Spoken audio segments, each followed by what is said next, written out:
Dubbers and Coffee, Integrity, Integrity in Public Life Act, Integrity Commission, the chairman of the Integrity Commission, Mr. Hayden Gittins. I waited calmly and quietly to read and hear and learn about your response to the information put in the public domain by the leader of the opposition, Kamla Persad-Bissessar, and Senator Wade Mark and the United National Congress about the clear factors that break the benchmark for apparent bias in your appointment by President Christine Kangaloo to replace Rajendra Ramlogan as the chair of the Integrity Commission.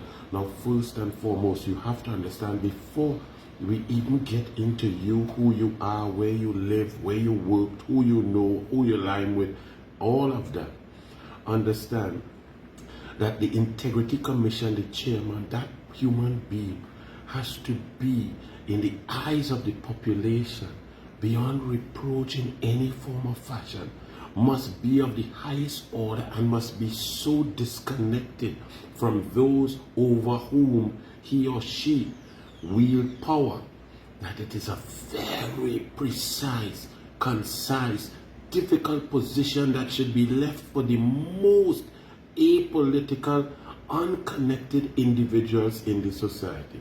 Secondly, in Trinidad and Tobago right now, we have one of the most oppressive, abusive prime ministers in history, who has just trampled on the constitution by appointing a PNM card carrying member, a former PNM minister, a lady who preaches the gospel of the PNM, into president's house, which was designed, created, and thought in the minds and the hearts of the framers of our constitution to be an independent office. We have also seen in this climate the prime minister who appointed the president, who appointed you on the advice of the cabinet and the prime minister, was attacking your predecessor, making claims publicly that there was bias and that the former chairman was actually attacking and wasting time in investigating the prime minister himself. And the prime minister is the number one person who must fall under the guise and gaze of the Integrity Commission.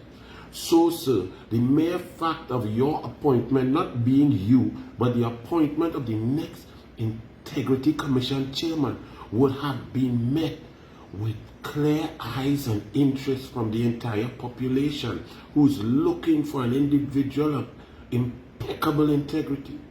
So, let us now be clear on your appointment and your assumption that Kamla Persad-Bissessar, Wade Mark, the UNC have asked you certain questions, and I waited to hear your answer. The UNC's position, and let me make it clear, pellucid, because the newspapers don't even understand it. It's not an attack on you as an individual, you who you are, what you've done, or if you're independent, professional, intelligent, if you have integrity or not. That's not the issue whatsoever. The term is called apparent bias. Apparent bias, the benchmark came from a 2002, most recent case, 2002 in the UK. And what the standard for apparent bias is, simply whether a reasonable person would believe that any connection, conflict, relationship, or interaction that a person may have had would lead a reasonable person to believe that you or an individual would show a bias in any decision due to that conflict, due to that relationship, no matter how small it is. It has actually nothing to do with actual bias, whether you are going to do so, whether you are going to be biased, whether you are going to be oppressive, whether you are going to be a PNM is irrelevant. So, Wade Mark and Kamla Persad-Bissessar said that you have been the neighbor with Bridget Anisette George, a stone-strong PNM for the last 8 years, the Speaker of the House, a former Attorney General of the PNM, and Newman George, who's Rowley's #1 friend for 50 years, and you said you lived there for 20 years, and they've lived there for more than 20 years. You've been a neighbor. So the question is, would you over those 20 years have developed some sort of relationship, interaction, connection, affinity, or in fact anger with these people? And the answer is yes. And if the answer is yes, then a reasonable person will say that in carrying out your duty, an apparent bias to your neighbors exists. Whether it was cocktail parties, limes, children playing, grandchildren playing, sharing tea, sugar, rice, parking cars, anything. Think about it. It also could be that for 20 years you and your neighbors lived with hatred and animosity and argument. And therefore, you may even have an apparent bias against them because you now oversee them if that was your relationship. So I was waiting for you to analyze, discuss, state, but you admitted. And let me read from this article here, which I waited to hear, where it says, Integrity Commission Chairman says, I'm not compromised. Now that's not the issue, whether you're compromised or not. The issue is whether an apparent bias exists due to your relationship with your neighbors or with the brother, which you admitted, of the president that you worked with in another institution, or by appointment and approval of sitting Minister of Finance, called Imbe, which we will deal with as soon, and approving you as a CEO of the SEC. But you said, how does that compromise my position? I don't see it. Well, it's not for you to see. It's not for me to see. I'm a UNC, and in this position, I may not be deemed as a reasonable average citizen. So it's for the reasonable average citizen in this political climate who lives in this country to determine whether you, being neighbors, friendly, next door for 20 years of a sustained period with two staunch, powerful, overriding PNM, and over which you now have to go into detail and investigate. And in the case of Newman George, many questions have been put in the public domain about his integrity, his actions, and what he has done.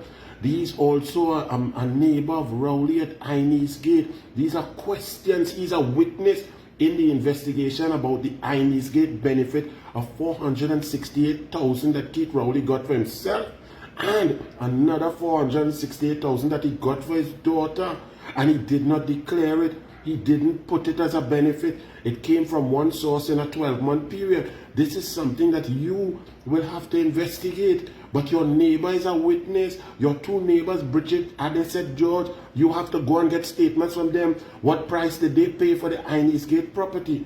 So the apparent bias benchmark is what we're discussing. And it's not for you to determine whether you're compromised.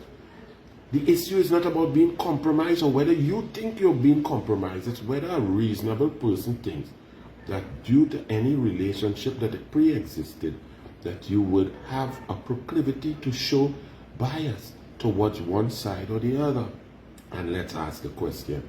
Being a neighbor of 20 years of high-ranking, powerful, in other words, special branch and think, Parker, you get security, you get public benefit from being neighbors of Newman George and the Speaker of the House. Don't you think an ordinary, reasonable person will say that there will be some apparent bias there, that it crosses that benchmark? That's the issue. You then said, yes, you worked with the brother of the president for a number of years at the same bank.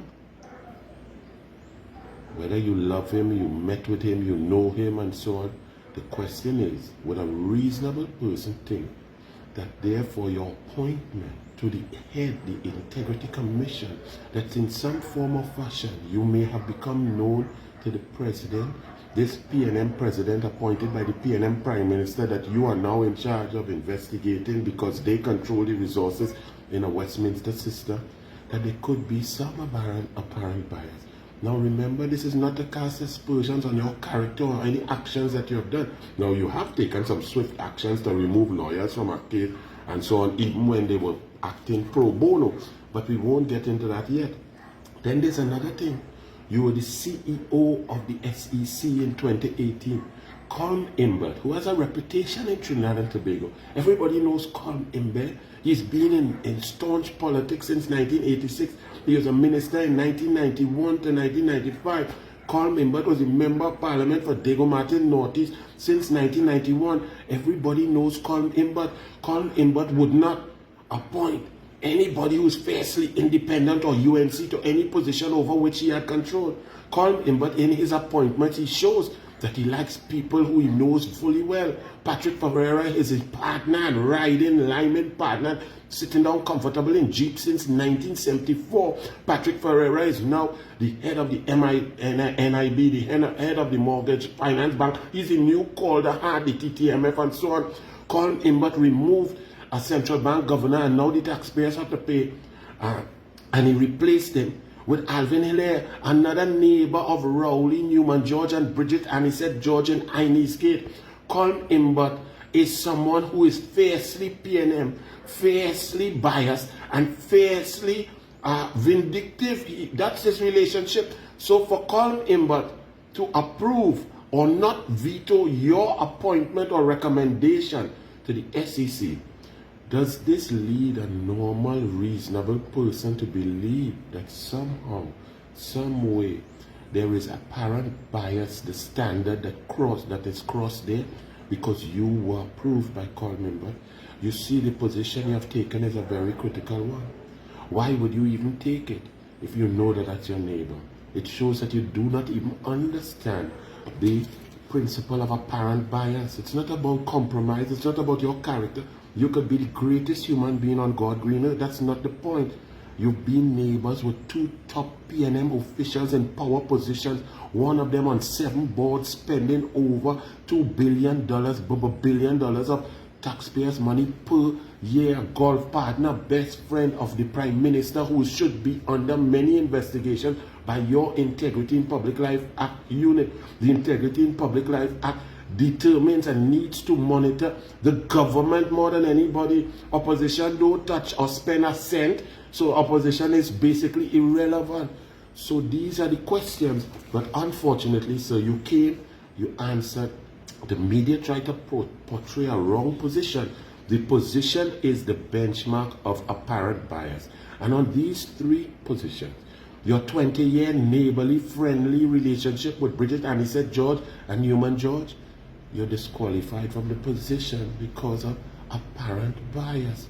Your previous relationship at business for a number of years with the president's brother, that would make a reasonable person feel and suggest that you have an affinity to the PNM, to the president, the PNM president appointed by the PNM Prime Minister, who appoints you. And then you being approved by the PNM acting Prime Minister and Minister of Finance, Colm Imbert.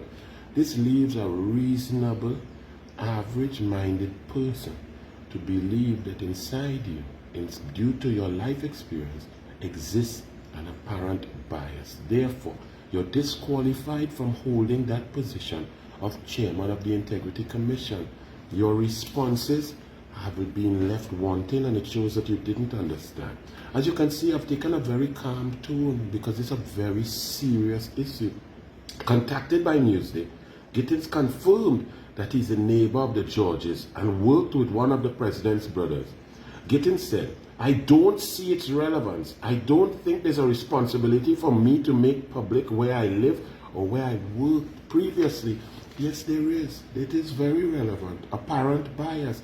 And you should have let the president know, and she should have known not to appoint you, because that crosses the benchmark of apparent bias. These are not allegations or calling on your conduct or your character. It's just an overall standard of democratic societies that believe in the rule of law, the separation of powers, and the independence of institutions. So other people could take that work, but not you. So you feel in the whole country we couldn't get somebody who is not the speaker, PNM speaker, neighbor, and the PNM super man or chairman of 7 boards neighbor, who's the best friend of the prime minister, who appointed the president, the PNM to the PNM. We couldn't get somebody who has no connection to PNM. When the PNM is spending $60 billion a year for the last 8 years and another 2 years to go. So the issue you continue, ask if he believes that these 2 factors compromise his ability to function independently in his role at the Integrity Commission chairman. He said, I can't see a compromise there. The question and the statement by the Newsday is incorrect. Nobody cares if you can or are able to act professionally and independently. That is not the issue. The issue is, has your life experience created an apparent bias? Which is the benchmark? The answer to that in all of these 3 and probably more is yes. Therefore, you are unqualified for the position. End of story. All you're blessed. I had to explain it all, I know it's long. Have a good Saturday. Be safe. Where's Rowley?